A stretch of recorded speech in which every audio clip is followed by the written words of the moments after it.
Good morning সবাইকে। আর আমি চলে এসেছি নতুন আরেকটি ব্লগ নিয়ে। তো যেটা আমি বলেছিলাম কালকে আমার গ্যাসের একটা প্রবলেম আছে, এটা একটা পুরনো খবর হয়ে গেছে। তো সকালবেলা আমি ব্লিঙ্কিট থেকে ব্রেকফাস্টের জন্য অর্ডার করেছি একটা ready to it poha packet, যেটাতে জাস্ট গরম জল মেশালেই পোহাটা রেডি হয়ে যাবে। আর আজকে বাবা আসছে, তো দুপুরবেলা একটু রান্নাবান্না করতে হবে। কালকে তো আমি বাইরে বাইরে খেয়ে কাটিয়ে দিয়েছি, তো দেখা যাক কি রান্নাবান্না করা যায় আর গ্যাসে কি হয় কি বৃত্তান্ত।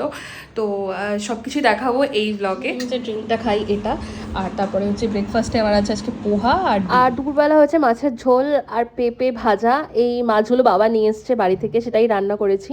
তো আমার লাঞ্চও কমপ্লিট। এই যে আমার বাবা এখন গ্রিন টি করে আমাকে দিচ্ছে।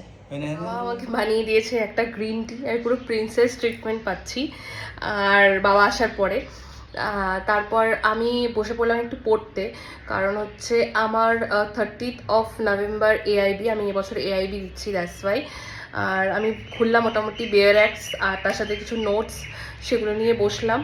এবার একটু পড়তে বসবো, এটাই হচ্ছে আমার এখনকার মানে এই দুপুরের টাইমটায় আমি বেসিক্যালি পড়াশুনো করি।